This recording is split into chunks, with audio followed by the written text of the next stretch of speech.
कैसे हो सभी के सभी। ये आज मैं नहीं पूछूंगा, क्योंकि आज का जो वीडियो है ये उन लोगों के लिए है जो आरआरबी पीओ प्री क्वालिफाई नहीं कर पाए। तो ऑब्वियसली ख़राब लग रहा होगा, डीमोटिवेटेड फील कर रहे हैं सर, बहुत ज़्यादा मेहनत की थी बट नहीं कर पाए। अब ऐसा हारा हुआ सा फील हो रहा है, बहुत ही ज़्यादा डिप्रेस्ड फीलिंग आ रही है, कुछ भी अच्छा नहीं लग रहा।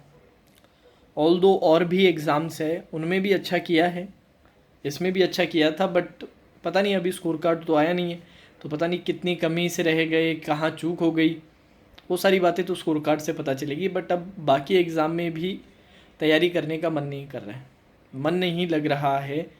आरआरबी पीओ प्री भी अच्छा दिया था बट वो नहीं हुआ, तो अब डाउट हो रहा है कि शायद बाकी एग्ज़ाम्स जो दिए थे अभी तक उनमें भी शायद सिलेक्शन ना हो, और उनमें नहीं होगा तो फिर आगे मेंस की तैयारी करने का क्या फ़ायदा, उसमें मन कैसे लगाए।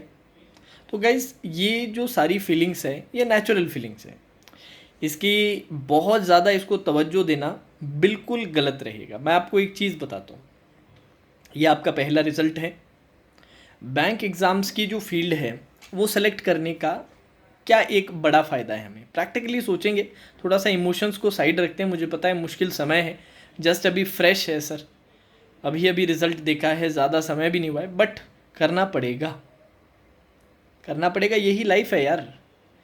अभी नहीं, आगे जब ज़िंदगी में कुछ बन जाओगे तो भी ऐसी सिचुएशंस बहुत आएगी आप लोगों के सामने, जब इमोशंस को साइड रख के प्रैक्टिकल सोचना बहुत इंपॉर्टेंट हो जाता है। और ये जितना जल्दी सीख जाओगे उतना आप लोगों के लिए बेटर है। तो मेरी एक एडवाइस मानिए, बैंक एग्ज़ाम्स के बारे में हम बात कर रहे थे कि बैंक एग्ज़ाम की फील्ड आपने क्यों सेलेक्ट की, क्योंकि सर एक नहीं, दो नहीं, तीन नहीं, कई मौके हमें मिलते हैं, कई रिक्रूटमेंट आते हैं जिसमें एक कॉमन प्रिपरेशन से कई एग्ज़ाम हम दे सकते हैं, ठीक है। बट सर हमारी तो ये कोशिश थी कि हम कई सारे एग्ज़ाम्स क्लियर करेंगे और उसमें से सेलेक्ट करेंगे। बहुत अच्छी बात है यार, बट हमेशा जो सोचते हैं, जो आइडियल रहता है वो थोड़ा ना होता है। ज़िंदगी आप लोगों के लिए चुनती है, बहुत बार ऐसा रहेगा आप लोगों की लाइफ में, और यहाँ पर भी ये सिचुएशन आ सकती है।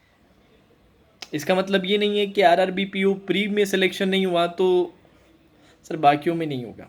देखो मैं आपको एक लास्ट टाइम के एक कैंडिडेट का एग्जांपल देता हूँ। वो करंटली एसबीआई में एज ए पीओ वर्किंग है। उनसे आरआरबी पीओ प्री नहीं क्लियर हुआ था, बट उन्होंने एसबीआई पीओ में फाइनल जॉब सिक्योर किया। कैसे किया, क्या लगता है आपको? जब उनका रिजल्ट नेगेटिव आया होगा तो क्या वो भी डीमोटिवेट होके डिप्रेस होके बैठ गए होंगे? नहीं। इनिशियली ख़राब लगता है, बट उन्होंने खुद को रीगैदर किया, खुद को संभाला, ये विश्वास रखा कि यार जो मैंने तैयारी की है और भी तैयारी कर सकता हूँ, और भी इम्प्रूवमेंट कर सकता हूँ, और ज़रूर कोई ना कोई रिक्रूटमेंट निकालूंगा अगर खुद पे विश्वास रखूंगा, अपनी मेहनत पे विश्वास रखूंगा और ईमानदारी से हार्ड वर्क करूंगा। सिर्फ बोलने के लिए नहीं, सबको बताने के लिए नहीं कि मैं 7 घंटे पढ़ रहा हूँ, मैं 8 घंटे पढ़ रहा हूँ, मैं 10 घंटे पढ़ रहा हूँ। सच्ची में 7, 8, 10 घंटे मैं पढ़ाई करूंगा। यही चीज़ आप लोगों को भी करनी है गाइस। कुछ भी ख़त्म नहीं हुआ है। ये क्या मैसेजेस हैं, क्या कमेंट्स आ रहे हैं बच्चों के, सब ख़त्म हो गया, सब बर्बाद हो गया। कहाँ बर्बाद हो गया, कहाँ ख़त्म हो गया? पहला रिजल्ट है गाइस। आरआरबी क्लर्क प्री का एग्ज़ाम दे रखा है सर, उसमें भी ख़राब अटेम्प्ट है, चलो कोई बात नहीं। एसबीआई क्लर्क प्री का एग्ज़ाम दे रखा है, उसमें तो डिसेंट अटेम्प्ट होंगे। वेट तो कीजिए, स्कोर कार्ड तो आने दीजिए, तब तो पता चलेगा कि कहाँ कमी रह रही है, कहाँ पे सुधार की ज़रूरत है। और ये तो जस्ट शुरुआत है, इसके बाद आपके कितने एग्ज़ाम्स और बाकी हैं। S B I P O, I B P S P O, I B P S clerk, N I A C L A O का भी नोटिफिकेशन आ चुका है। आर बी आई से भी हम एक्सपेक्ट कर रहे हैं, किस्मत अच्छी हुई तो एल आई सी की तरफ से भी नोटिफिकेशंस देखने को मिलेंगे। तो यार अपॉर्चुनिटी है, बस ये डिपेंड करता है कि इस मोड पे, इस सिचुएशन पे कौन सा रास्ता लेते हो। दो रास्ते हैं अभी हमारे पास। एक रास्ता है जो डिमोटिवेशन, डिप्रेस होके अपने ही गम में खो जाना, दुख मनाते रहना, कॉन्फिडेंस पूरी तरह से लूज़ कर देना, वो एक रास्ता है जो कहीं नहीं लेकर जाएगा, उससे आगे फेलियर ही मिलेंगे और कुछ नहीं। कोई पॉसिबिलिटी नहीं है सक्सेस की उस रास्ते में। ईजी रास्ता है वो, बहुत आराम से, बहुत आसान है उस रास्ते पे निकल जाना इस टाइम पे। बट एक और रास्ता भी है, वो रास्ता है खुद पे कॉन्फिडेंस रखने का, खुद को रीगैदर करके प्रैक्टिकली सोचने का कि ये सिर्फ एक एग्ज़ाम था, आगे बहुत सारे और एग्ज़ाम्स हैं। एग्ज़ाम्स हमने दे भी रखे हैं, उनका भी रिज़ल्ट अवेटेड है, उनमें हम ज़रूर अच्छा करेंगे, क्यों नहीं अच्छा करेंगे। जो बच्चे सेलेक्ट हुए हैं वो क्या आसमान से गिरे हैं क्या? आप लोगों के बीच में से ही तो सेलेक्ट हुए हैं, आप लोगों की तरह ही तो साथ में क्लास अटेंड कर रहे थे मेरी।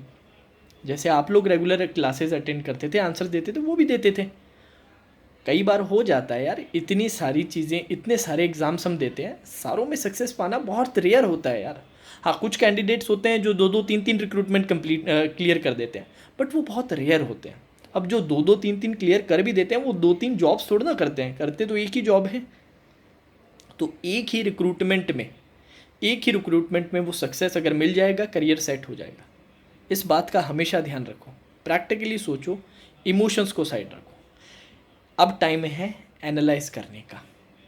अभी क्योंकि स्कोर कार्ड आया नहीं है तो बहुत अच्छे से एनालाइज कर नहीं पाएंगे, तो क्या करना है, कल से जो ऑलरेडी गलतियां पता है उन पे काम करना स्टार्ट करें। अब ये गलती मत कीजिएगा कि मेंस पूरी तरह से अब छोड़ देंगे, सर प्री तो क्लियर हुआ नहीं, अब मेंस की तैयारी करके क्या करेंगे। भाई एसबीआई क्लर्क का रिज़ल्ट आ गया, आरआरबी क्लर्क का रिज़ल्ट आ गया, उनका जब क्लियर हो जाएगा और फिर एकदम से दिमाग में बत्ती चलेगी कि यार अब मेंस की तैयारी करेंगे, तब तक कहीं बहुत देर ना हो जाए। तब शायद ये समय याद ना आए कि यार उस टाइम हार ना मान के डिमोटिवेट होने के बजाय अगर प्रिपरेशन कंटिन्यू की होती तो प्री जैसे क्लियर किया है वैसे मेंस में भी बहुत अच्छा परफॉर्म कर देते। तो ये गलतियां मत कीजिएगा। कुछ ही दिनों में स्कोर कार्ड आएगा, उसको एनालाइज कीजिए, देखिए कि कहाँ कमी है, क्या प्रॉब्लम है, एक्यूरेसी के साथ प्रॉब्लम है या कुछ और प्रॉब्लम है।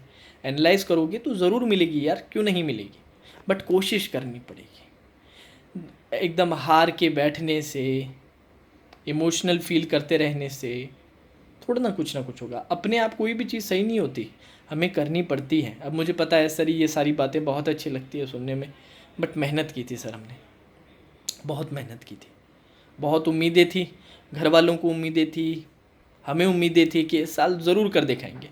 अरे तो ख़त्म थोड़ा ना हो गई है, ख़त्म हो गया क्या साल, ख़त्म हो गया क्या साल जो अभी से कवि बन चुके हो आप लोग। हाँ जी, ख़त्म नहीं हुआ ना साल, तो क्यों परेशान हो रहे हो। इमोशनल थोड़ा सा फीलिंग रहता है, थोड़ा सा ख़राब लगता है, लाजमी है, प्रोसेस कीजिए इसको।